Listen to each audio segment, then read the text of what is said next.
Hi friends, welcome to village ஆரம் family. வாங்க இன்றைக்கி என்ன விழாக் பார்க்க போகிறோன்னா சூப்பரான ஒரு மார்னிங் விழாக் தான் பார்க்க போகிறோம். அது இன்றைக்கி ஆடி முதல் வெள்ளி. ஆடி மாதம் பிறக்கும் போதே முதல் வெள்ளியிலே வந்து ஆடி மாதம் பிறந்திருக்கு.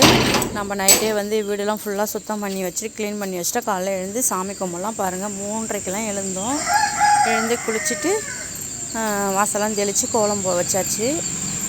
நம்ம கிராமத்தில் பாருங்கள், இன்னும் யாருமே எந்திரிக்கல. நம்ம தெருவாம தான் ஃபஸ்ட்டு எந்திரிக்கிறோம். ஒரே இருட்டாக இருக்குது. மணி 4 மணி ஆயிடுச்சு. சரி, பிரம்ம முகூர்த்தத்தில் விளக்கு வைக்கலாம் அப்படின்னு சொல்லிட்டு அந்த ஆடி மாதம் ஃபுல்லாக நம்ம விரதம் இருக்கலாம் அப்படின்ட்டு காலையில் எழுந்து விளக்கெல்லாம் ஏற்றி எல்லாத்தையும் வச்சாச்சு.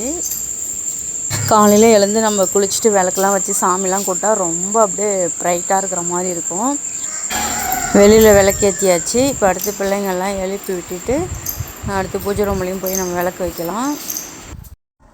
நைட்டு எல்லாத்தையும் எடுத்து வச்சாச்சு. பாருங்கள், பூ மட்டும் இப்போ ஃப்ரிட்ஜிலேருந்து எடுத்து வச்சேன். அப்படியே இந்த செட்டப்பில் அப்படியே நைட்டு பண்ணி வச்சு நம்ம குளிச்சுட்டு வந்து காலைல பூ வச்சு சாமிக்கு வந்து விளக்கு வச்சிடலாம். அதுவும் பிரம்ம முகூர்த்தத்தில் விளக்கு ஏற்றினா ரொம்ப ரொம்ப நல்லது நடக்கும். கண்டிப்பாக நீங்களுமே நம்பிக்கையோடு செய்யுங்க. நானும் ஏற்கனவே செஞ்சுருக்கேன். அது கை கூட நம்ம பார்க்கலாம். ஃபஸ்ட்லாம் நான் 7 நாள் 9 நாள் இந்த மாதிரி தான் விளக்கு ஏற்றுவேன். சரி, ஆடி மாதமாக இருக்குது, கொஞ்சம் நமக்கும் ஒரு ப்ரைட்னஸாக இருக்கட்டும் அப்படின்னு சொல்லிட்டு இன்றைக்கி இந்த மாடியில் 21 நாள் விளக்கு வைக்கலாம் அப்படின்னு சொல்லி வேண்டியிருக்கேன். வேண்டுதல் வச்சுருக்கேன். கண்டிப்பாக பழிக்கணும்னு நம்புவோம். பிள்ளைங்களையும் எழுப்பி விட்டாச்சு. ஏன்னா அவங்களையும் வந்து மூஞ்சிலாம் கழுவிட்டு அவங்களையும் படிக்க வைக்கணும். அதனால் வந்து அவங்களையும் எழுப்பி விட்டாச்சு. சின்ன பாப்பா பாருங்கள், தூக்கத்தோடு வந்து அப்படியே உட்காந்துருக்காங்க. இதுக்கப்புறம் போய் அவங்க ஃப்ரெஷ் ஆகிட்டு வந்து உட்காந்து படிப்பாங்க. நம்ம அடுத்தது அப்படியே உட்காந்தா நமக்குமே தூக்கம் வந்துடும். அதனால் வந்து எதாவது சமைக்கிற வேலை பார்க்கலாம் அப்படின்னு சொல்லிட்டு நானும் கிச்சனுக்கு போய் என்ன சமைக்கலாம் அப்படின்னு சொல்லிட்டு பாப்பா காலையில் லஞ்சு டிஃபன்லாம் கொடுத்து விடணும். அதுக்காக ரெடி பண்ணுறதை காயெல்லாம் எடுத்துகிட்டு வந்து வெளில உட்காந்துட்டு காற்றோட்டமாக நல்லா ஜில்லுன்னு காற்று இருந்துச்சு. வெளில போர்ட்டிக்கோலில் உட்காந்து காய் நறுக்கிட்டு இருந்தேன்.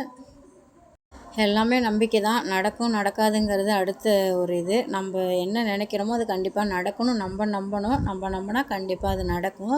பிள்ளைங்களும் படிக்க ஆரம்பிச்சிட்டாங்க. டீ போட்டு கொடுத்தாச்சு பாப்பாங்க 2 பேருக்குமே.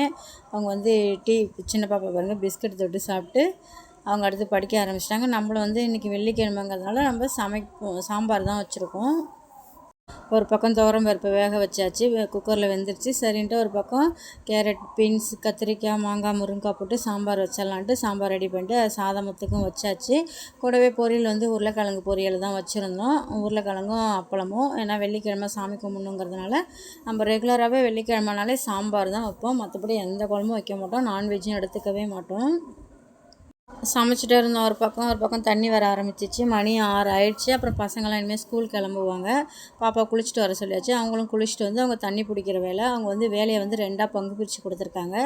எனக்கு வந்து சமைக்கிற வேலை, பாத்திரம் கழுவுற வேலையா, அவங்களுக்கு வந்து வீடு வாசல் எல்லாத்தையும் கூட்டுற வேலையா. அவங்க வந்து பங்கு பிரித்து என்கிட்ட சொல்லிட்டாங்க. அம்மா ஆளுக்கு ஒரு வேலை தான் செய்யணும் அப்படின்னு சொல்லி வெளில வந்தால் பாருங்கள், இருட்டில் தெரியவே இல்லை. செம்பருத்தி பூ அவ்வளோ ஒரு அழகாக பூத்திருந்தது. பார்க்குறதே அவ்வளோ ஒரு காலையிலே வந்து இன்றைக்கி நடந்தது எல்லாமே ஒரு எனர்ஜியான ஒரு விஷயம். ஒரு எப்படி சொல்கிறது அப்படின்னு சொன்னால் ஒரு பாசிட்டிவாகவே இருந்துச்சு. இந்த செம்பருத்தி பூ பார்க்க அவ்வளோ அழகாக இருந்தது. சரி, பறிச்சுட்டு வந்து நம்ம வந்து சாமிக்கு வைக்கலான்ட்டு சின்ன பாப்பாவை தான் பறிச்சுட்டு சொன்னால் சின்ன பாப்பா பறிச்சுட்டு வந்து கொடுத்தாங்க. அப்புறம் கொண்டு வந்து நம்ம சாமிக்கு வச்சோம். அங்கே இருந்த விட சாமிக்கிட்ட இருக்கலாம் இன்னும் அழகாக இருக்கிற மாதிரி இருந்துச்சு. பாருங்கள், எத்தனை பூ நம்ம வச்சுருந்தாலும் இந்த செம்பருத்தி வச்சோன்னா அது சாமி அது ஒரு அழகாக இருக்கிற மாதிரி இருக்குது. நம்ம வீட்டிலே செடி வச்சு அதில் ஒத்த பூவாக இருந்தாலும் நம்ம வீட்டிலே வைக்கிற செடியில் பூத்துச்சுன்னா அது ரொம்ப சந்தோஷமாக இருக்கும். பாப்பாவுக்கு வந்து எல்லாத்தையும் ரெடி பண்ணி காலைக்கு தோசையும் ஊற்றி கொடுத்தாச்சு. ஏன்னா நம்ம 12 மணிக்கு தான் விரதம் பண்ணுவோம். அதுக்குள்ளே அவங்க சாப்பிட்ருவாங்கன்றதால தனியாக சாப்பாடு அள்ளி வச்சுட்டு அவங்களுக்கு வந்து காலைக்கு தோசை பொடி வச்சு கொடுத்துட்டு மதியத்துக்கு சாம்பார், உருளைக்கிழங்கு, அப்பளம் கொடுத்துட்டோம். திரும்ப நம்ம வந்து சோயா பீன்ஸு எல்லாமே நம்ம தனியாக பொரியல் மாதிரி பண்ணியிருந்தோம். சாம்பார்,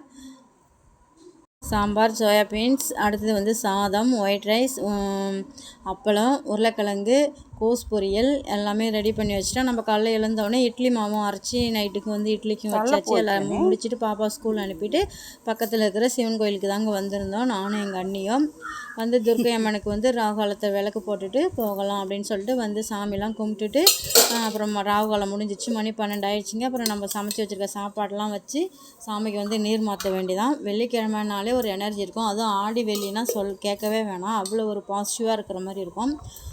மதியம் சாமிக்கு படைக்க போகிறோன்னா நான் காலையெல்லாம் சாப்பிட மாட்டேன், மதியம் படைச்சி தான் சாப்பிடுவேன். பிள்ளைங்களுக்கு கொடுத்து தனியாக எடுத்து வச்சுட்டு தான் சாப்பாடு வந்து பாப்பாவுக்கு லஞ்சு கொடுத்து விடுவேன். ஒரு வழியாக வந்து எங்களுக்கு ஆடி முதல் வெள்ளி வந்து ரொம்ப சிறப்பாக இருந்துச்சுன்னு சொல்லலாம். கோயிலுக்கும் சிவன் கோயிலுக்கும் போயிட்டு வந்துட்டோம். நம்ம படைச்சிட்டு சாப்பாடு டைகருக்கு கொஞ்சம் கொடுத்துட்டு நம்ம அடுத்து சாப்பிட்லாம், அவ்வளோதான். எங்கள் ஊரில் வெள்ளிக்கிழமை வந்து 3வது வெள்ளி விசேஷம். உங்கள் ஊரில் எந்த வெள்ளி விசேஷம் அப்படின்னு சொல்லி மறக்காமல் கமெண்ட் பண்ணுங்கள். சாரி 3வது வெள்ளியா 4வது வெள்ளியா சரியாக தெரியல, ஆனால் சடல்லாம் போடுவாங்க. வீடியோ பிடிச்சா லைக் அண்ட் ஷேர், சப்ஸ்கிரைப்.